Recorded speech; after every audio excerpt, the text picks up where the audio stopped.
My friends, tonight we enter into the most powerful truth you will ever know, that imagining creates reality. The secret is simple. You must live inwardly, as though your desire is already fulfilled. Do not wait for the world to confirm it. Do not wait for evidence. The evidence will follow. The cause is within you. The outer world is nothing more than the shadow cast by your inner state. If you persist in the assumption that your wish is fulfilled, the world cannot help but reshape itself to reflect your inner conviction. 1. The law of assumption. My friends, let us begin at the foundation, for without the foundation, the structure cannot stand.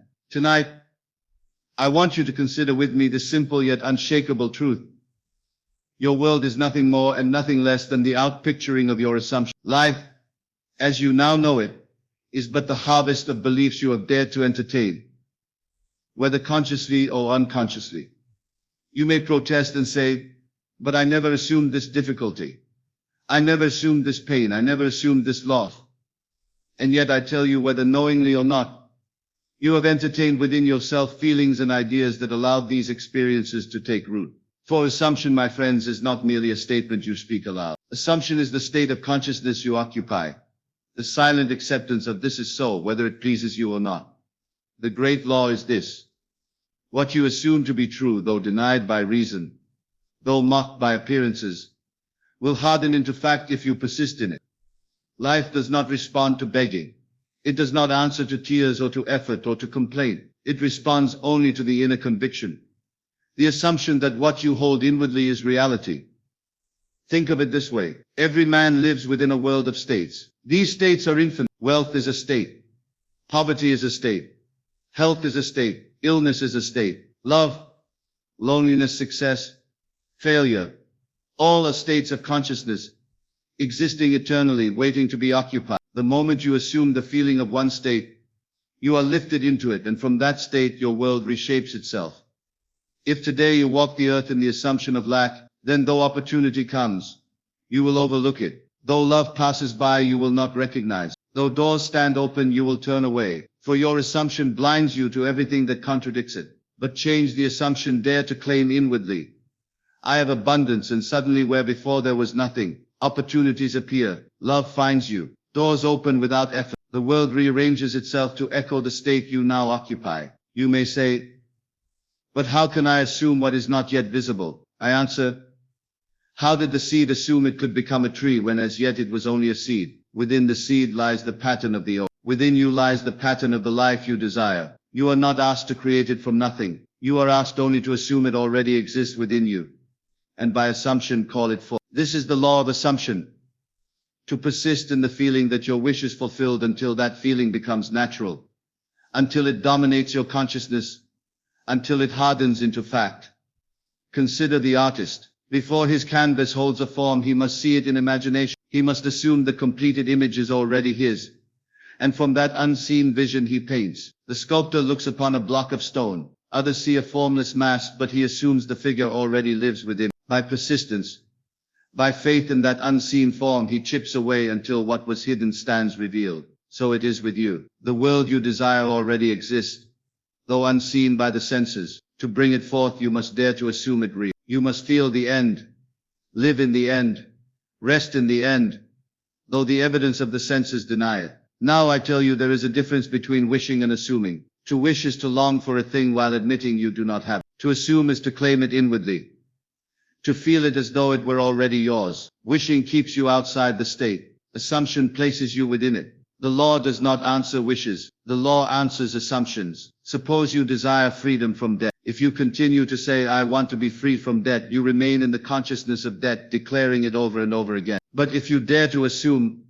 I am financially free, and you persist in that feeling until it becomes natural, then the law must externalize freedom in your world. Events will arrange themselves, opportunities will appear, ideas will come, and you will find yourself in possession of what once seemed impossible. You must live in the feeling of the wish fulfilled. Not for a moment, not for an hour, but until it becomes the most natural thing in the world. You must rise each morning and walk through your day from the inner conviction that your desire is already reality. Do not look for signs. Do not question how. Assume it, feel it, live it.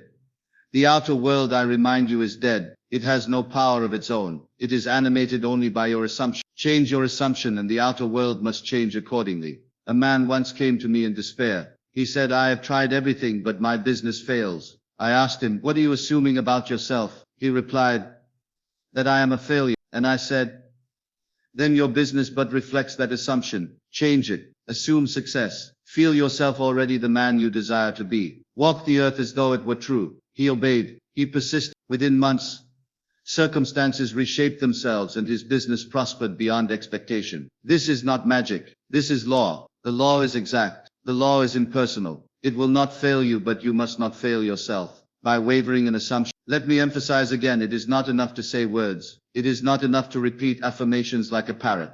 The law responds only to feeling, only to inner conviction. You may say 1,000 times, I am wealthy, but if you still feel poor, your assumption is poverty, and poverty will persist. But say it once and feel it deeply, and you have planted the seed that must grow. What then is your task? To assume the state of the wish fulfilled, and to persist in it until it feels natural. That is all. You need not strain. You need not struggle. Simply assume. Simply rest in the feeling that it is done. And when the world mocks you, when facts contradict you, when friends tell you it cannot be so, remain unmoved. For the world always lags behind assumption. What you feel inwardly today, the world will reflect tomorrow. Hold fast. Persist. The harvest is certain. So tonight I say to you, test. Choose one desire, great or small. Retire into the silence of your room. Close your eyes and imagine the scene that would follow the fulfillment of that desire. Do not watch yourself from the outside. Feel yourself in the scene. Enter into it. Lose yourself in it. Let it possess you until you can no longer distinguish imagination from reality. When you open your eyes, carry that feeling with you as you walk the earth.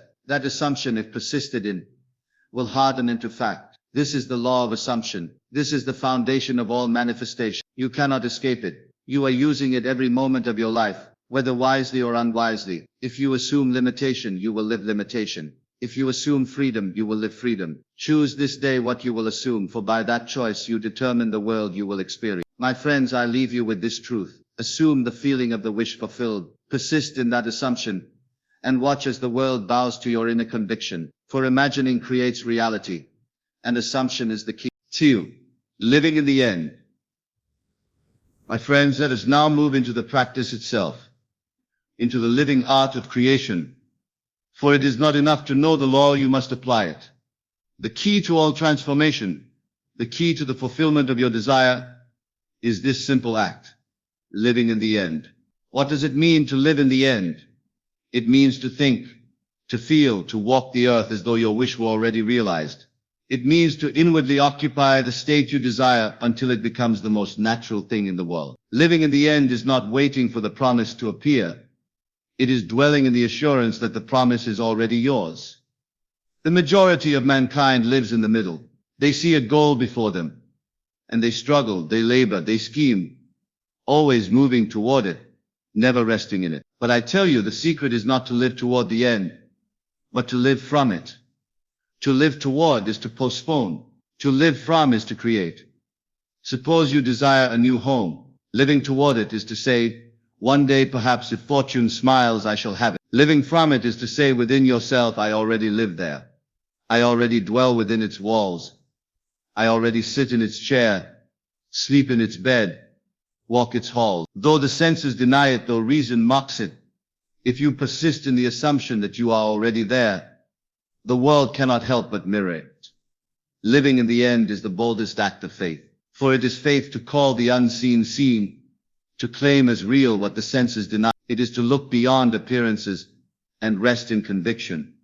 Now you may ask, how do I live in the end when everything around me screams the opposite? My answer, by imagination. You live inwardly in the state desired. You clothe yourself in the feeling of the wish fulfilled. You allow the senses of the inner man, sight, sound, touch, to persuade you of its reality. And then you return to the world of facts and shadows, carrying within you the conviction of the end. Let me give you an example. A woman once came to me desiring reconciliation with her estranged husband. She said, but Neville, how can I live in the end when he will not speak to me, when he turns his face away? I answered, you must live inwardly in the end. Close your eyes, see him smiling at you, hear his voice filled with love, feel his arms around you. Though the world denies it, persist in the end, and the world must conform. She obeyed. Night after night she assumed the end. She walked the earth as though harmony were restored. In a matter of weeks, the husband returned, and love was renewed. What happened? The outer man resisted, but the inner assumption reshaped him. For all men are but actors playing the parts you assign them. They mirror back to you the state you occupy. Change the state and you change the play. Living in the end requires discipline, for the senses will tempt you to return to doubt. The bank account will tell you, you are poor. The body may whisper, you are sick. Circumstances may say, it cannot be done. But you must answer, I already am what I desire to be. You must dwell so firmly in the end that no fact can shake you. Do not think this is idleness. To live in the end is the highest form of action. It is creative action. The outer world is but a delayed reflection. The inner assumption is the cause. By living in the end, you set in motion a chain of events, a bridge of incidents, which will lead you unfailingly to the outer fulfillment. Now let us be clear. Living in the end is not pretending. It is not daydreaming. It is not playing make-believe. Pretending admits it is not so. Daydreaming drifts without conviction. But living in the end is creation. It is feeling the reality of the desire so deeply that the subconscious accepts it as true. And once accepted, it must project itself as fact. Imagine this.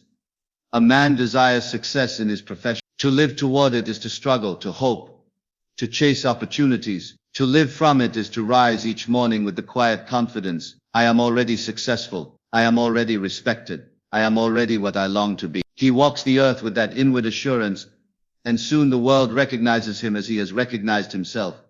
This is the secret behind every transformation of life. You cannot remain in the consciousness of lack and at the same time claim fulfillment. You cannot say, I am poor, and at the same time live in wealth. You must withdraw from the old state and clothe yourself in the new. Living in the end means to die to what you were and to rise into what you desire to be. The old man with his limitations and fears must be left behind. You cannot carry him into the new state. You must let him go. Only then can the new self emerge. And I tell you, the new self is already within you. You do not create it. You only awaken it. Every state exists now. Every possibility is present. You simply select the one you desire by assumption and live from it. Now let me caution you. Many attempt this work half-heartedly. They dip into the end for a moment, then rush back to the evidence of the senses. They plant the seed, then dig it up to see if it grows. They vacillate between faith and doubt, and then wonder why nothing changes. I tell you, you must persist. You must hold the end with loyalty, even when the world denies it. For the world always lags behind imagination. One man desired to be free from a life of struggle. He would imagine wealth at night, but by day he would complain, I am still poor. Nothing has changed. I said, you are living in two states at once. You cannot serve two masters. Either remain in lack or live in abundance. But do not waver. He took the lesson to heart. He ceased complaining. He walked the earth in the quiet dignity of wealth. Within a year, opportunities appeared, and he stepped into a life of financial freedom. What did he do? He ceased living toward the end and began to live from it. So tonight let each of you choose the state you desire. Do not think of it. Think from it. Do not imagine the steps. Imagine the result. Do not worry how it will come. Assume it already is. If you desire health, feel yourself strong. If you desire love, feel yourself cherished. If you desire freedom, feel yourself free. Then go about your day with that inner assurance, and the world will echo it. The great mistake of man is to confuse the shadow with the substance, to believe the outer world has power over him. But I tell you, the outer is nothing but the reflection of the end. Live in the end, and the shadow must change. Let me close this chapter with a challenge. Tonight, before you sleep, enter the silence. Select the desire closest to your heart.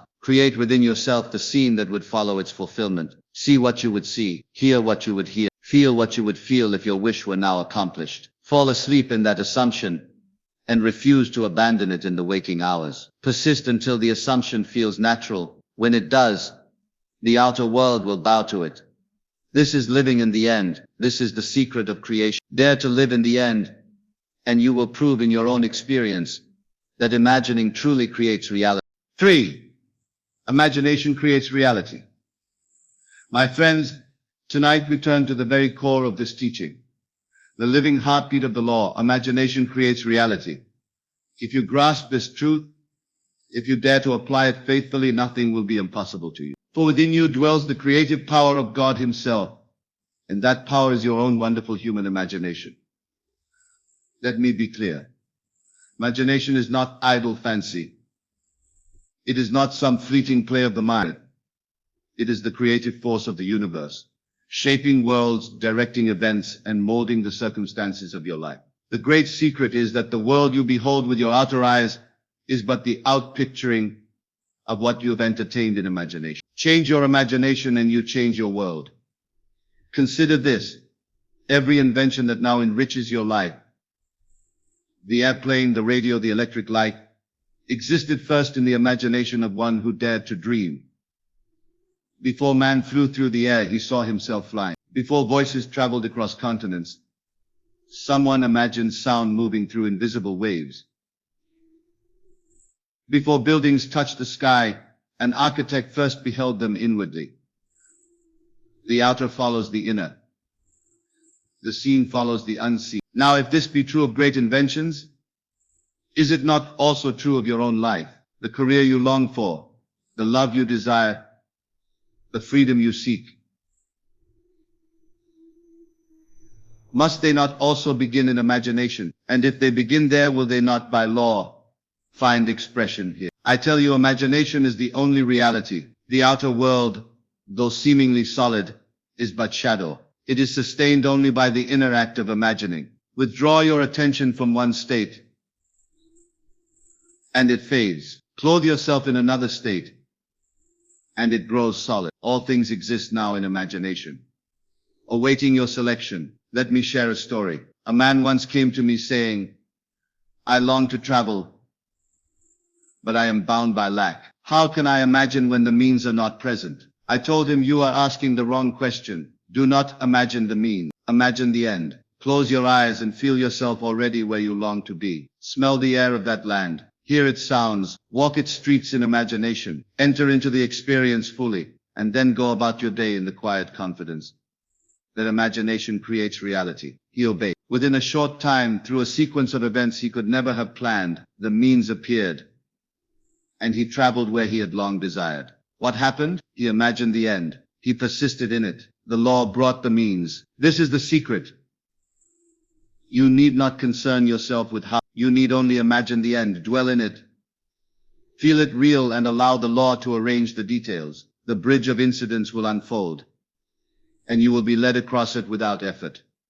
Now let me warn you, imagination does not discriminate. It will create whatever you persist in. If you persist in fear, fear will be externalized. If you persist in resentment, resentment will shape your world. If you persist in limitation, limitation will be your lot. The law is impersonal. It does not ask whether your assumption is good or evil, noble or base. It simply creates according to what you imagine. Therefore, discipline your imagination. Guard it as you would guard a treasure. Do not allow it to wander aimlessly in doubt or fear. Direct it consciously toward the life you desire. Night after night as you fall asleep, let your imagination be fixed upon the end you seek. For in that drowsy twilight state, the subconscious is most open to impression. Whatever you assume at that moment sinks deep and grows into fact. Imagine wisely, for imagination creates reality. Now you may ask, how do I know if my imagining is creative or mere daydreaming? The difference lies in feeling. Daydreaming is detached, without power. Creative imagination is accompanied by the feeling of reality. When you imagine and at the same time feel the thrill of accomplishment, the satisfaction of desire fulfilled, you have planted the seed that must bear fruit. Take this test yourself. Suppose you desire a promotion in your work. In imagination, step into the scene that would follow its fulfillment. Hear your employer congratulate you. Feel the handshake. Experience the pride and joy as though it were happening now. Do not think of it. Think from it. Lose yourself in the reality of the scene. If you do this and persist, I promise you, the promotion will come, or something even greater will unfold. Why? Because imagination creates reality. Let us go deeper. The whole vast world is nothing more than the projection of collective imagination. Nations rise and fall according to the assumptions of men. Wars, peace, prosperity, poverty, all are but the external reflections of inner states. What is true of nations is true of individuals. Your outer life mirrors your inner imaginal acts. Do not look to circumstances for cause. Do not blame men or governments or fortune.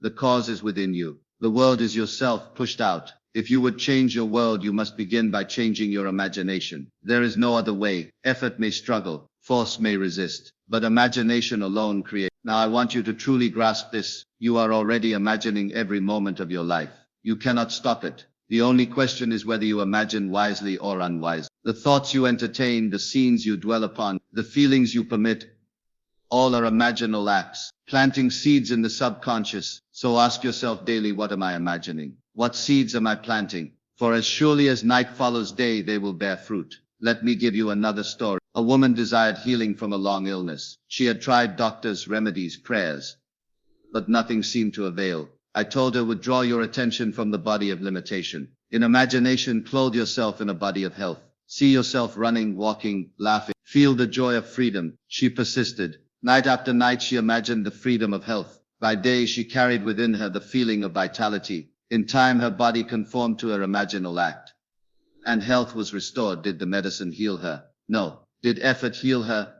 No. Imagination healed her, for imagination creates reality. Now I urge you, do not limit imagination to great desires only. Use it in the small details of life. Imagine a pleasant meeting. Imagine good news. Imagine harmony where discord seems. You will find the law works just as faithfully in the little as in the great. In fact, by testing it daily in small things, you build the faith to apply it in the great. Remember always, the world is imaginal. This is the truth that will set you free. You are not the victim of circumstance. You are the creator of them. Choose this day what you will imagine, for by that choice you determine the world you will experience tomorrow. I tell you, man is all imagination and God is man and exists in us, and we in him. The eternal body of man is imagination, and that is God himself. When you imagine, you exercise divine power. Use it wisely.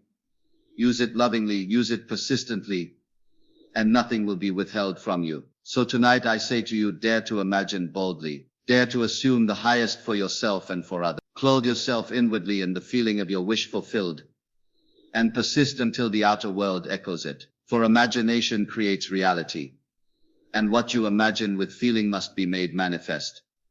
This is the law. This is the power. This is your birthright. 4. Feeling is the secret. My friends, tonight we touch the very lifeblood of creation, the golden key that opens every door. Feeling is the secret. You may hear the law, you may understand imagination, you may even construct scenes of your wish fulfilled, but without the emotional acceptance, without the inward feeling that it is real, you will not bring it to pass. For it is not thought alone that creates reality, it is feeling. Words by themselves are dead. Affirmations without feeling are empty shells. To declare, I am wealthy, I am loved, I am loved, I am free, while inwardly trembling with fear or doubt, is to deny the very thing you speak. But if, with even a whisper, you dare to feel the truth of your words, then the subconscious accepts the impression, and the law sets it in motion. You see, the subconscious mind, the great womb of creation, does not reason. It does not question. It does not argue. It receives feeling as fact. When you feel a thing deeply, when you accept it emotionally, the subconscious takes it as done, and from that moment the outer world begins to conform. Let me say it plainly. It is not what you say, nor what you hope, nor what you think in passing. It is what you feel that becomes your world. Think of it as planting. The seed is your thought, but the soil is feeling. A seed cast on dry rock cannot grow, but a seed dropped into fertile earth springs to life.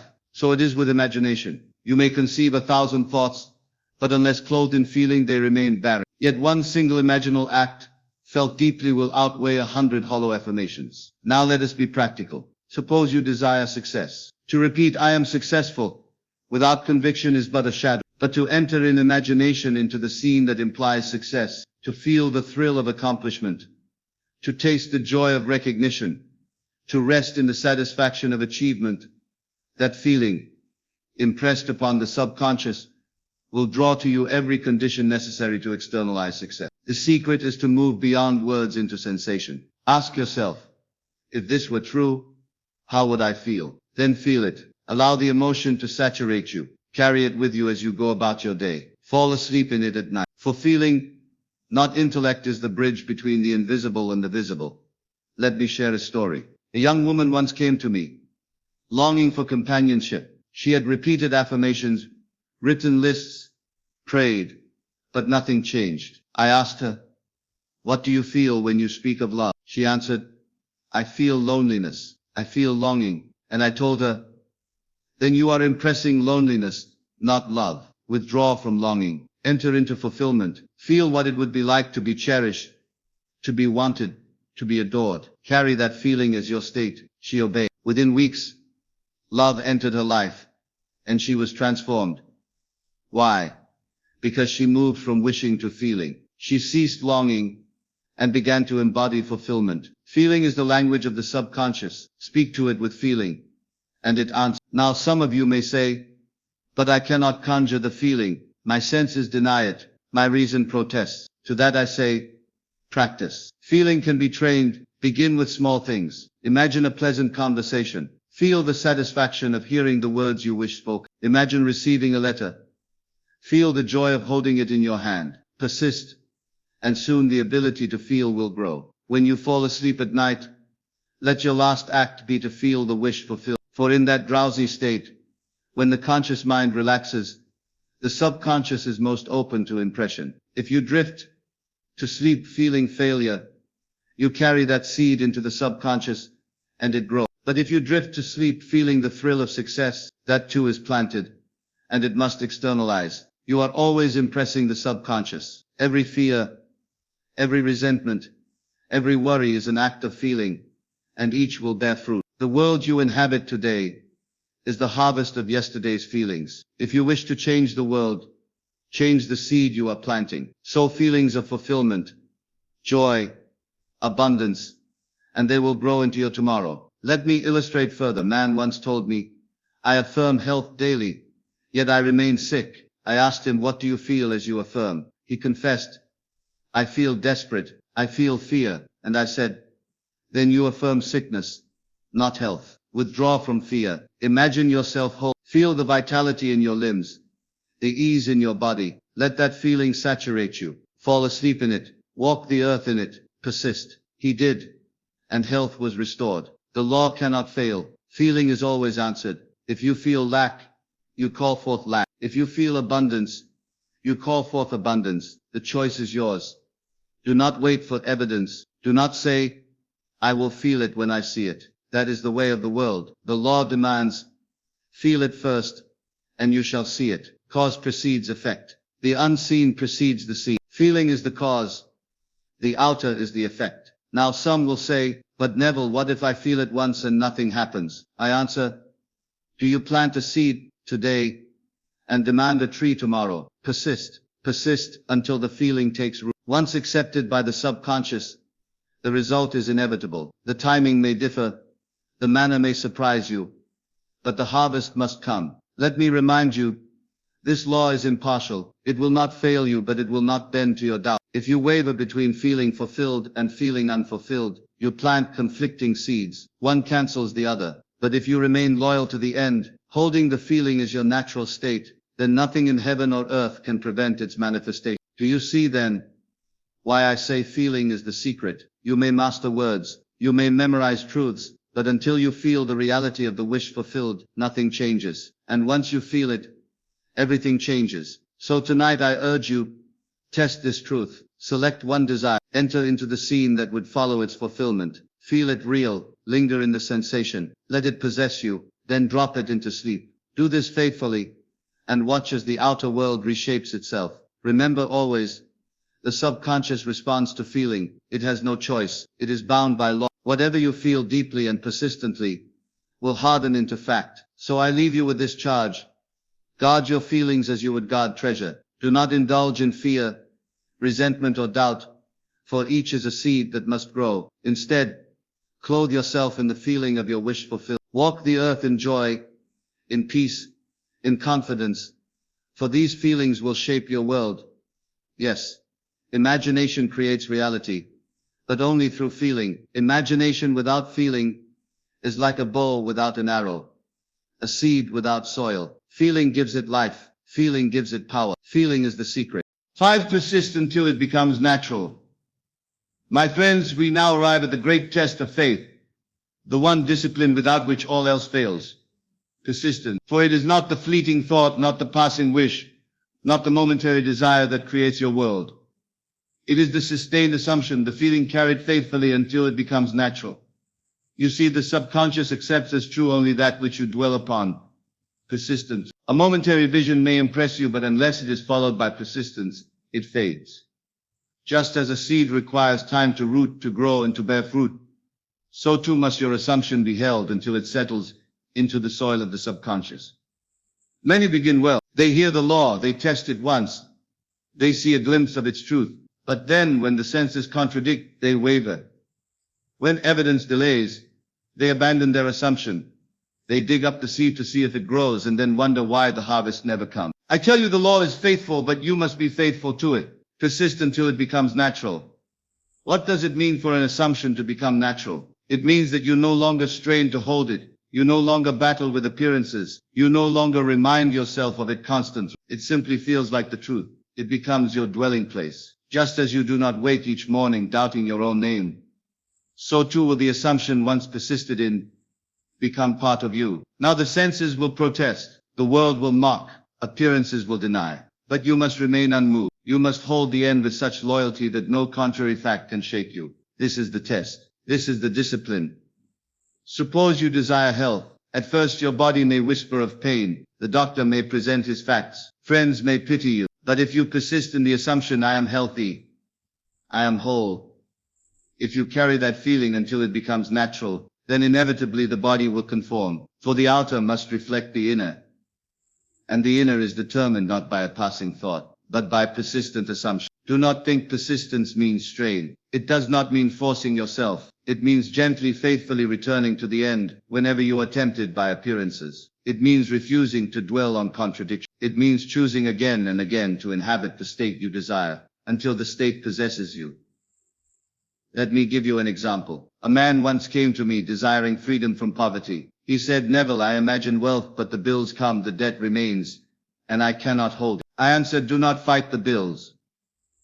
Do not deny their presence, but do not dwell upon them. When they come, pay them as best you can, but return in imagination to the state of wealth. See yourself free, feel yourself supplied, persist until wealth feels natural. He obeyed. At first it seemed futile, but he persisted. He persisted until he could say without effort, I am wealthy. In time, opportunities arose, his income increased, and he stepped into the freedom he had long desired. The difference was persistence. You see, the law does not fail, but men fail to persist. They plant for a night and expect a forest by morning. They imagine once and abandon it when results do not come instantly. But creation is a process. The seed must root. The subconscious must be impressed. The world must rearrange itself. If you persist, the harvest is certain. If you abandon, you deny yourself the fruit. Let me tell you, persistence transforms the false into truth. At first the assumption may feel hollow, even absurd. You may say I am loved while feeling lonely. You may say I am strong while feeling weak. But persist, return to it daily, rest in it nightly. Soon the feeling deepens, soon the assumption ceases to feel strange and begins to feel natural. And the moment it feels natural,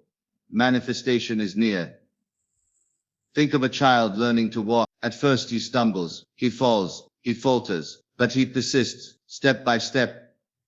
The act becomes natural, until one day he walks with ease. So it is with assumption. At first it feels unnatural, but persistence makes it natural. Now let me warn you, if you persist in the negative too becomes natural. If you persist in fear, fear will dominate. If you persist in resentment, resentment will shape your life. Persistence works whether you use it wisely or foolishly. Therefore choose carefully the state you will persist in, for that state will soon become your dwelling. Do you recall the story of the widow who came before the unjust judge day after day? She persisted. And at last, though he feared neither God nor man, he granted her requests, saying, lest by her continual coming she weary me. This parable is your own story. The widow is your desire. The judge is your subconscious. If you persist, if you continue in faith, the subconscious must yield. So let me ask you, what do you want? Are you willing to persist in it until it becomes natural? Are you willing to hold fast though the world deny it? Are you willing to remain faithful to the end, For that is the price, that is the test. A friend of mine once desired a position of prominence. He imagined it nightly, but months passed and nothing seemed to change. Yet he persisted. He did not abandon his vision. He carried it until he could no longer imagine himself otherwise. Then, in a way no man could have devised, the position opened, and he stepped into it with ease. Was it chance? No, it was law. The law is exact. Persist, and the result is certain.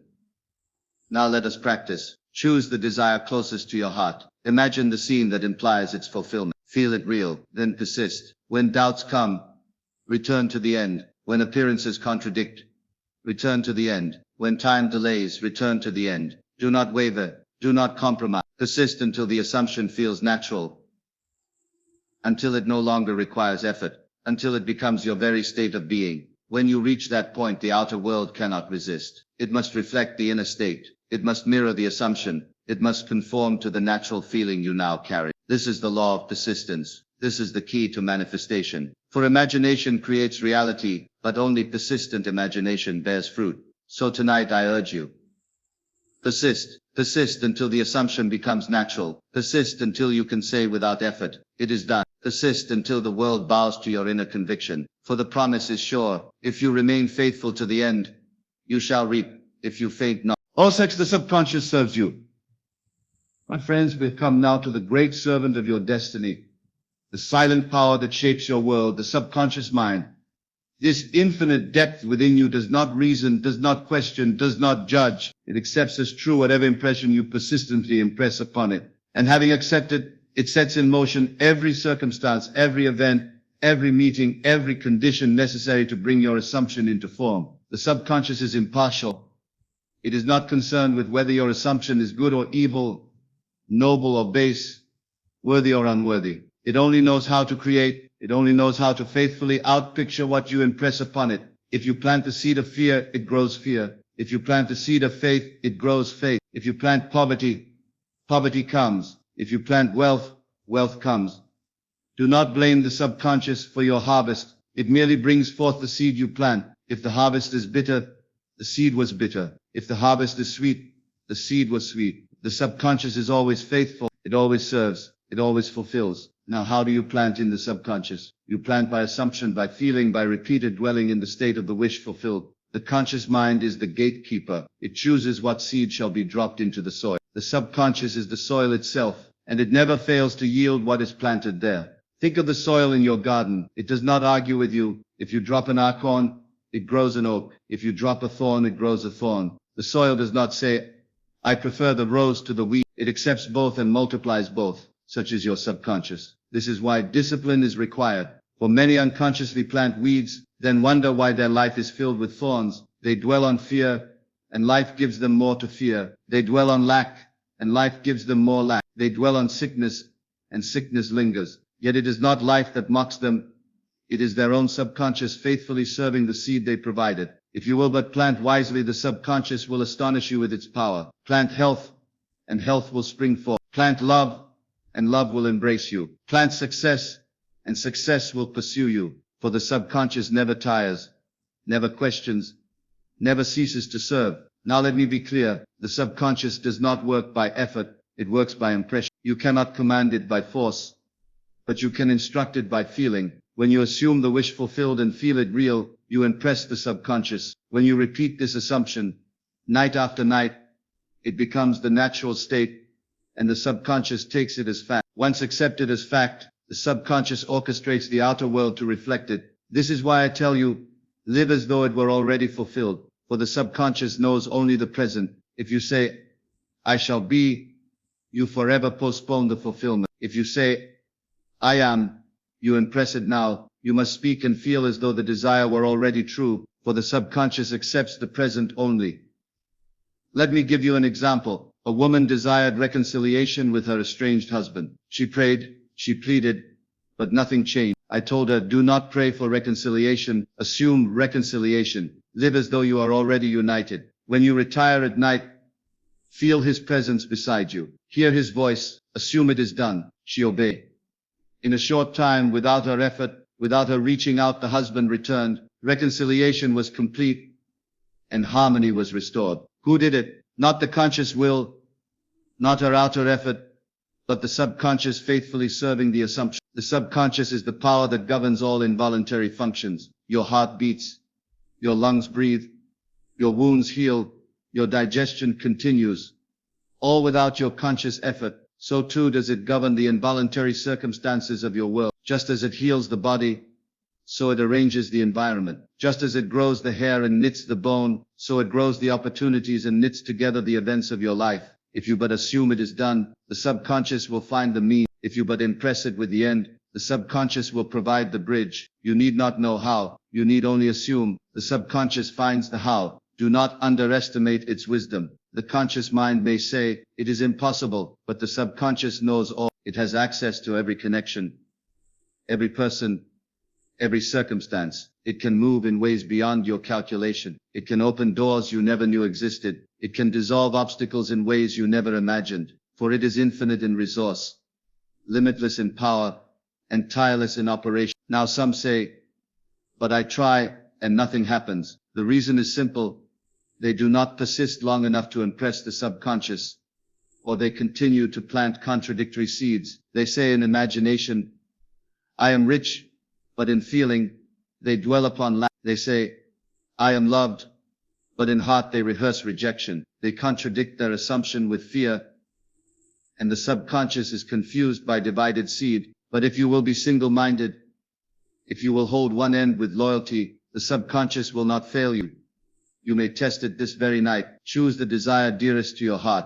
Retire in silence. Assume the feeling of the wish fulfilled. Let that feeling sink into you until it seems real. Repeat it night after night. Soon the subconscious accepts it. Soon it begins to serve you. Soon the outer world shifts. You may not see the movement at once, but it begins the moment the impression is made. And let me say this.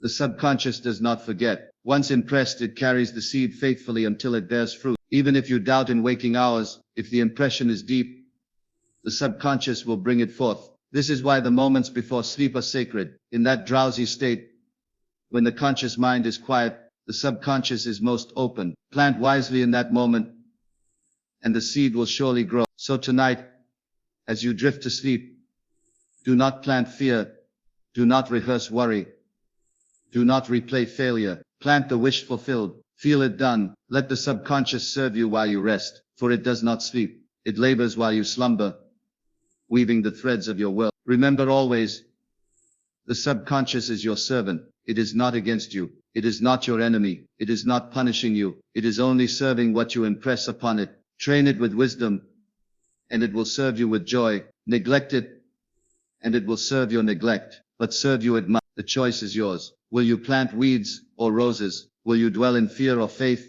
Will you persist in lack or abundance? For the subconscious will mirror whatever you give it. So let us live from now on as masters of our subconscious, not victims of it. Let us choose deliberately what we plant. Let us assume wisely what we feel, and let us persist until the harvest is sure. For the great truth is this: the subconscious serves you faithfully, without fail, without pause, without rest. What you sow, you reap. What you impress, you express. What you assume, you become. 7. The bridge of incidents. My friends, I have told you that when you assume the feeling of the wish fulfilled, the subconscious accepts it as fact and sets in motion the unseen currents of life to bring it forth. But how does it come? By what mysterious road does the invisible become visible? It comes by what I call the bridge of incidents. The bridge of incidents is the chain of events, the sequence of circumstances that carries you from your present state to the fulfillment of your desire. These events may appear natural, ordinary, even mundane. They may seem unconnected, random, or insignificant at the time. But when seen from the end, you will realize that every step was necessary, every meeting was purposeful, every occurrence was part of the bridge. The bridge is not of your conscious making. You do not construct it by logic. You do not design it by calculation. It is erected by the subconscious once it has accepted your assumption. Your only task is to walk faithfully across it, even when you do not see the whole span. Let me illustrate. A man desired a new position. He assumed that he was already employed in the role he longed for. Night after night, he slept in the feeling of that position. Soon, without his efforts, circumstances shifted. He was called unexpectedly to meet someone. That meeting led to another, and then to an interview, and finally to the very position he had imagined. Looking back, he saw clearly that each small event, though at the time it seemed unrelated, was a plank on the bridge leading to his desire. This is how it always happens. Life arranges itself with precision. The bridge may be long or short, smooth or rough, but it is always perfect for your assumption. You need not dictate the path. The end is secured. The means will present themselves. Now the temptation is always to interfere, to doubt, to worry about how it will unfold. You ask, how can this possibly happen? I see no way. But the bridge of incidents is not revealed in advance. It is revealed step by step. You do not need to see the whole bridge to cross it. You need only take the next step that appears before you. Trust the process. Trust the invisible builder who has already laid the planks. Trust the wisdom of the subconscious that sees farther than your reason, for it knows the way, and it cannot fail once the end is assumed. Let me warn you, the bridge may sometimes carry you through states you would rather avoid. Do not be disturbed if events seem contrary to your desire. Do not abandon your assumption when the bridge leads through the valley, for the valley may be the necessary step to reach the mountaintop. What seems to you a detour is often the direct path from the larger view. A man once imagined financial freedom. Soon after he lost his position. Outwardly it seemed a disaster, but that very loss pushed him to establish his own enterprise, which became the channel of his prosperity. Had he not lost the job, he would never have found the greater supply. The loss was a plank on the bridge. So when something happens that seems against you, remember it may be for you. The bridge may carry you through disappointment, through endings, through changes you did not expect. But if you remain faithful to the end, you will find that every seeming setback was a step forward. Now how do you walk the bridge? With faith, with persistence. By refusing to abandon the state assumed. You may not understand the events. You may not like them, but do not judge them prematurely. Walk steadily, and soon the end will appear. There is a scripture that says, all things work together for good to them that love God. Replace the word God with assumption, and the meaning is clear. All things pleasant or unpleasant, smooth or rough. All things work together for the good of the state you love. If you love your desire, if you cling to your assumption, then all things serve it. Even the things that seem to oppose it are secretly advancing it. Now let us be practical. Tonight, assume the end. Imagine the wish fulfilled. Feel it real. The subconscious accepts it. Then tomorrow, when life presents an event however small, treat it as part of the bridge. Do not dismiss it. Do not resist it. Simply walk across it. The call, the meeting, the delay, the chance encounter, all are planks on the bridge. You may not see their connection now, but one day you will. Understand this, the bridge of incidents is always natural. It never violates the order of the world. It never suspends the laws of nature. It uses the ordinary to accomplish the extraordinary. It uses the common to reveal the uncommon. You will not see lightning strike or the heavens open. You will see ordinary life. Yet in that ordinary life, the extraordinary fulfillment comes. Therefore do not look for miracles. Expect the natural. But understand that the natural is the miracle, the phone call that comes, the friend you meet, the door that closes, the invitation you receive. These are the miracles. They are the stones of the bridge, laid by the unseen hand to carry you to your assumption. Now some may ask, should I act? Yes, act, but act as one who already is, not as one who hopes to be. Do not force events. Do not scheme or strive. Act naturally, from the state assumed. Let your action be the outer expression of your inner conviction, and the bridge will carry you. Remember, the bridge is automatic. Once the assumption is made, you need not build it. You need not strain to construct the way. It builds itself from the moment the end is accepted. And if you are faithful, you will surely cross it. Let me leave you with this truth. When you live in the end, life arranges the means. When you assume the wish fulfilled, the bridge of incidents forms. When you remain faithful, the bridge carries you without fail. So tonight assume the end. Tomorrow walk the bridge. Trust the process. Do not fear the valley. Do not doubt the detour. For every step, whether pleasant or painful, is leading you to the fulfillment already secured. The bridge is certain. The end is sure. Walk faithfully, and you will reach the desire you already assumed as yours. 8. Living in the end. My friends, we come now to what may be the most vital principle of all, to live in the end. If you remember nothing else from our time together, remember this. You must live from the end, not toward it. You must occupy the state of the wish fulfilled now, not at some distant tomorrow. For the future you desire is already present, waiting only for your assumption. When I speak of living in the end, I mean to dwell in imagination as though your desire were already an accomplished fact. Not to think about it, not to hope for it, not to wish it may come, but to live in it as though it were here, to see the world from it, to feel the joy of it, to respond to life from it. That is living in the end. Consider this. If you were now the person you long to be, if you now possessed what you desire, how would you think? How would you feel? How would you act? The answer to that question is the key to living in the end. For when you adopt that attitude now, you fuse with the state. And having fused with it, you cannot be separated from its expression. You see, everything in this world is a state. Poverty is a state.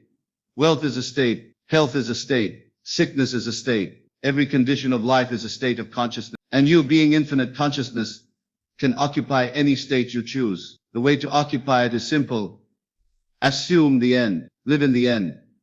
Now many say, but I do not see it. The facts deny it. Reality contradicts it. I say to you, ignore the facts. Facts are but shadows of former states. They have no power to hold you unless you consent to them. Do not accept the evidence of the senses as final. They report what was, not what is to come. If you would change your world, you must ignore what appears and live in what you choose. A woman once told me she desired reconciliation with her estranged husband. Outwardly, all seemed hopeless. He had left, declared he would never return, and even begun a new life elsewhere. But she dared to live in the end. Night after night, she imagined herself once more the cherished wife, hearing his voice speaking words of love, feeling the ring upon her hand. She persisted, though all appearances denied it. And then, by a chain of events she could never have devised, he returned. The end she lived in became the fact of her world. This is the power of living in the end. It bypasses appearances. It disregards impossibilities. It refuses to be bound by what seems. It chooses the unseen reality and lives in it until it hardens into fact. Now let me make it clear.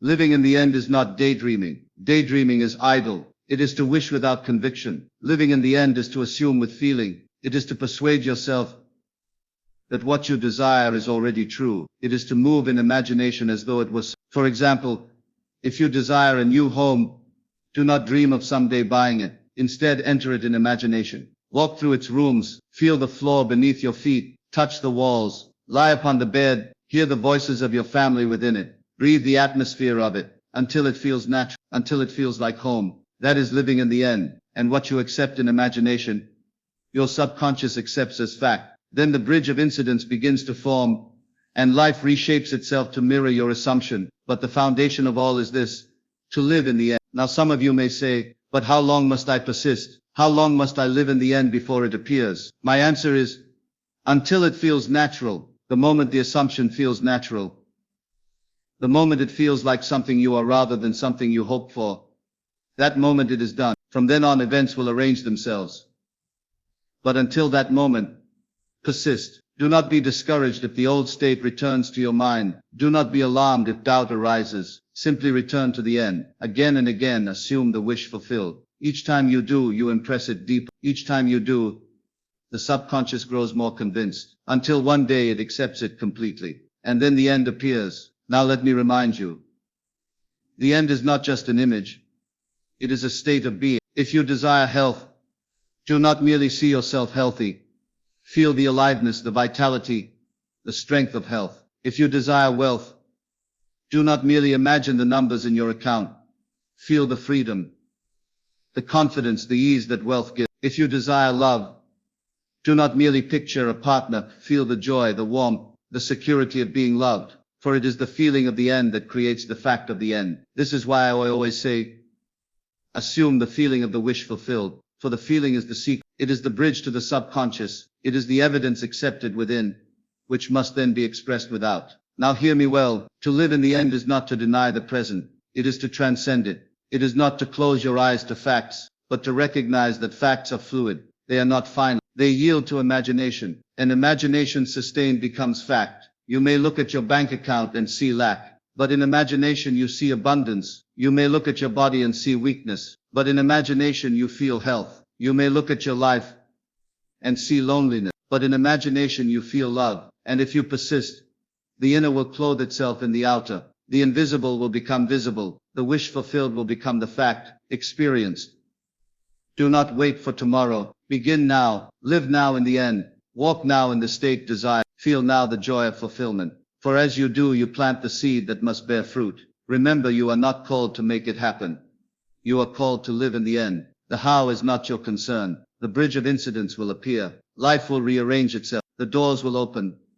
The paths will form. The people will come. All will conspire to bring the end you have already assumed. So tonight, as you close your eyes, do not think of your desire. Think from it.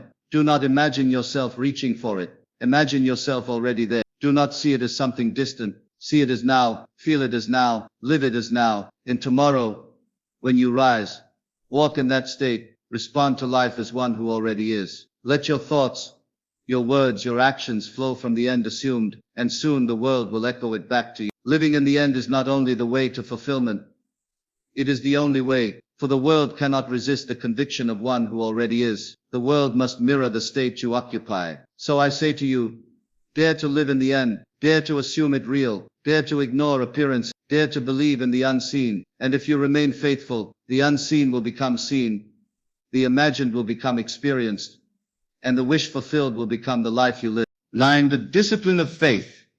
My friends, tonight we come to a most necessary principle, without which all that we have spoken remains but theory.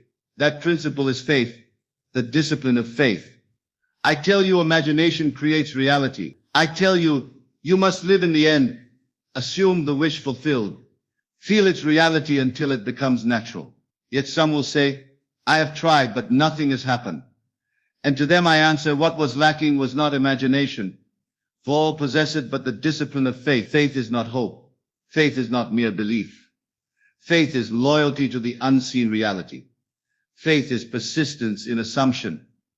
When all appearances deny it, faith is the refusal to turn away, the refusal to compromise, the refusal to bow before facts. Faith is vision held firm until it crystallizes into fact.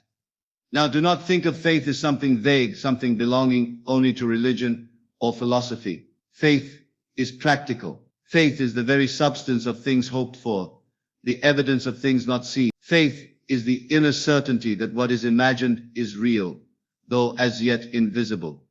You are told, according to your faith be it unto you, not according to your works, not according to your struggle, not according to your effort, but according to your faith. For faith alone determines the outcome.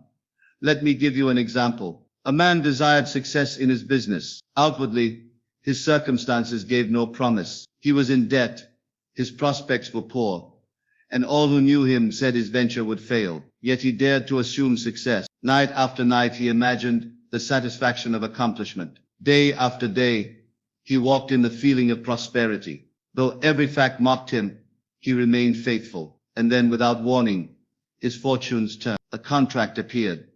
A door opened, a partner arrived, and the business flourished. What was the cause? Faith. Faith in the unseen reality. Faith in the state assumed. Faith that refused to yield to doubt. Now let me warn you, faith is not a single act, but a discipline. It must be practiced. It must be sustained. It must be guarded. For the world will tempt you to abandon it. The senses will cry out, it is not so. The facts will insist, you are deceiving yourself. The voices of others will say, be realistic. And unless you are disciplined in faith, you will turn aside. You will abandon your assumption, and the seed will die. Therefore I say, train yourself in faith. Discipline your mind to return again and again to the end assumed. No matter how often doubt arises, no matter how strong appearances return in imagination to the wish fulfilled. Return until it becomes your natural state. This is the discipline of faith. Let me illustrate with a story. A woman desired freedom from a long illness. She had been told by physicians that her condition was permanent, that nothing could be done. But she had heard these principles, and she resolved to test them. Every night she imagined herself strong and well. She walked in imagination, climbed stairs, ran in fields, lived the life of one in perfect health. Yet by day, her body still betrayed weakness. Her friends pitied her. The doctors reminded her of the facts, but she persisted. She refused to yield. She clung to the unseen reality with faith, and one morning she awoke, and the illness was gone. Her healing was not the result of chance, nor of effort, but of faith. Faith disciplined, faith sustained, faith unshaken by appearances. So I ask you tonight, will you discipline your faith? Will you refuse to be swayed by facts? Will you hold fast to the unseen until it becomes seen? For this is the difference between the dreamer and the creator. All men dream, but few sustain the dream. All imagine, but few hold the image with faith. Now faith is not strain. Faith is not effort. Faith is rest in assumption. Faith is quiet confidence. Faith is the stillness that says, it is done. Faith is not forcing the seed to grow. It is knowing the seed already contains the tree and waiting in confidence for its expression. When you plant a seed in the earth, you do not dig it up each morning to see if it grows. You do not despair because the soil looks unchanged. You know the law of growth. You trust the unseen process. That trust is faith. So it is with imagination. Plant the seed of assumption. Water it with feeling. Guard it with faith. And then rest, knowing it will bear fruit. Some of you may say, but I find it difficult to persist. My mind wanders. Doubt overcomes me. To that I say, discipline is required. Just as the athlete trains his body, so must you train your mind. Do not expect mastery without practice. Each time doubt arises, gently but firmly return to the end. Each time the senses contradict, close your eyes and see again the fulfilled desire. Each time fear whispers, answer with conviction. It is done. In this way you strengthen faith. Now let me speak of a subtle danger. Some imagine for a moment, then look anxiously for results. They ask, where is it? Why has it not come? This is not faith but doubt. Faith never questions. Faith rests in assurance. Faith says, though I see nothing, I know it is. Faith is patient, for faith knows the end is secure. You must learn to wait without wavering. You must learn to endure without surrender. You must learn to trust the unseen more than the seen. For the seen is temporary, but the unseen is eternal. Hear me well.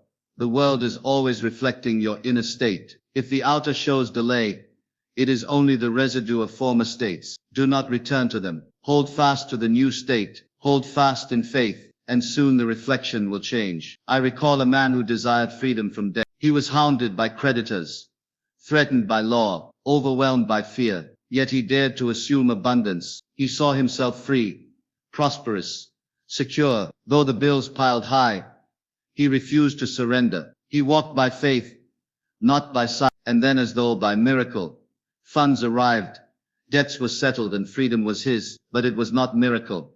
It was law, the law of faith. So tonight I urge you, test this law. Take your desire and live in the end. Hold it with faith. Refuse to yield. Do not waver. Do not compromise. Do not turn back. And though the storm rage, though the facts deny, though the senses mock, remain faithful. For he who endures to the end, to the assumption's end, shall see it expressed. The discipline of faith is the secret of persistence. It is the courage to believe when reason falters. It is the strength to stand when all else falls. It is the vision to see beyond sight, to know beyond knowledge, to rest beyond evidence. And if you will but discipline yourself to faith, nothing shall be impossible to you. For imagination creates reality, and faith sustains imagination until it hardens into fact. Therefore tonight, take this with you.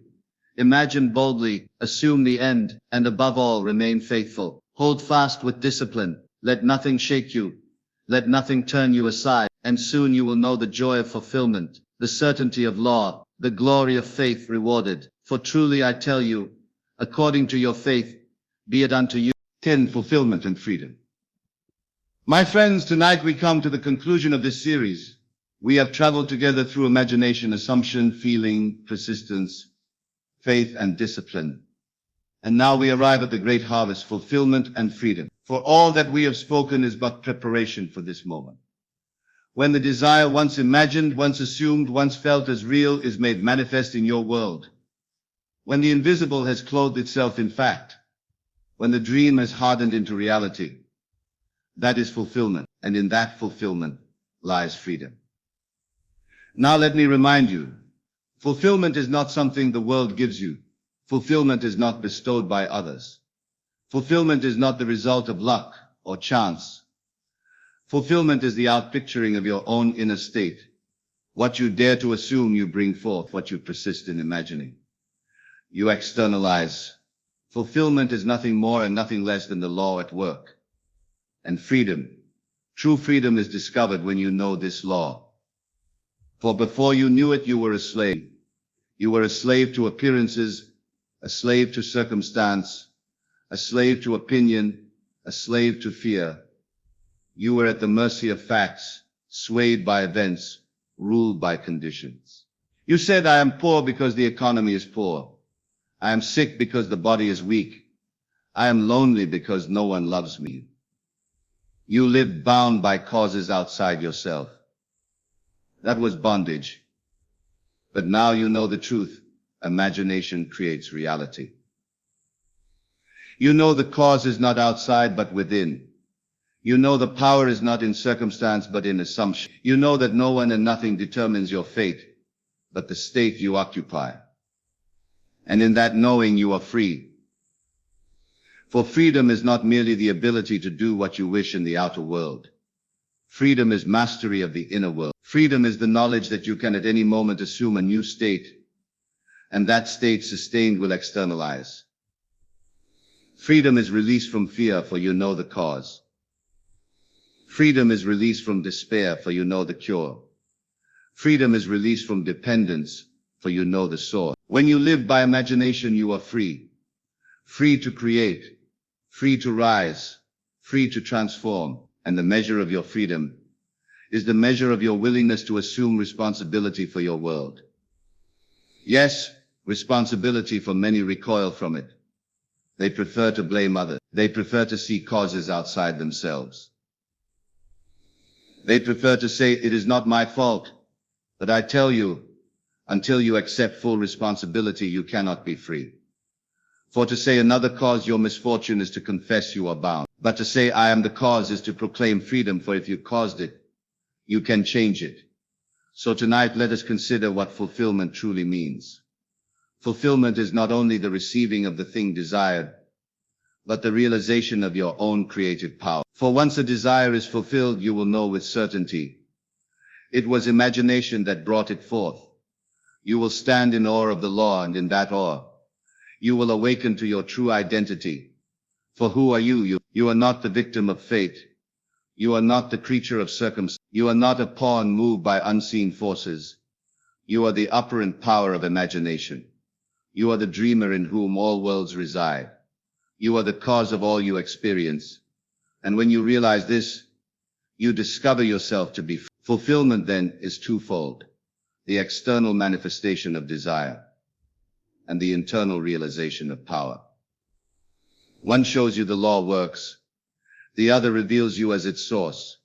Together they bring you to freedom. Now let me make this practical. Suppose you desire success in your work. You imagine it, you feel it, you persist in the assumption.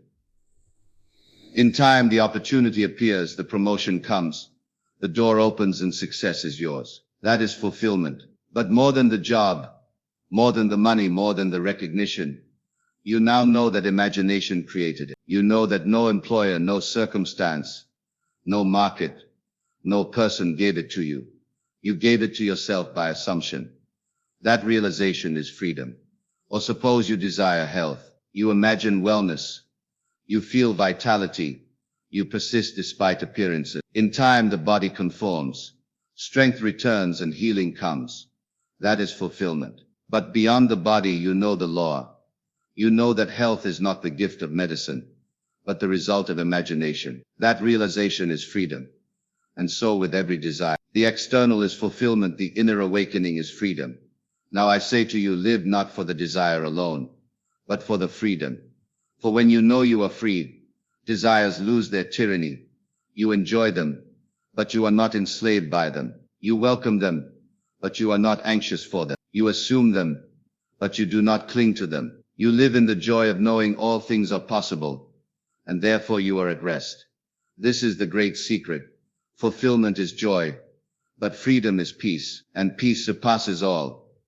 Some of you tonight may wonder, is there no end to desire? Desire will never cease, for life is expansion, and every fulfilled desire gives birth to another. But you need not fear this endless chain, for with freedom comes mastery. You know how to bring forth each desire. You know how to rest in each fulfillment. You know the law, and therefore desire is no longer torment, but delight. So I say, embrace desire, for it is the voice of your higher self calling you to expansion. But embrace even more the freedom that comes when you know yourself as cause. Let me close with this vision. Imagine yourself standing at the end of life. You look back upon all the years, all the experiences, all the fulfillments. What will matter most? Not the possessions, not the achievements, not even the relationships, for these, though beautiful, are but shadow. What will matter most is the knowledge you gained of who you are, the discovery that you are the creative power of the universe, clothed in human form, that you are imagination itself, that you are free. And so tonight, I urge you, live as one who knows, walk as one who is free, assume boldly, persist faithfully, fulfill joyfully, but above all, awaken to freedom, for in freedom lies the true fulfillment of life. The series ends here, but your journey does not, for now the law is yours, the power is yours, the responsibility is yours, the freedom is yours. Take it and live it. And let me leave you with this one truth, the truth that gathers all we have spoken into a single sentence. You are free to imagine, and what you imagine faithfully assumed, you will fulfill, and in that fulfillment, you will know freedom.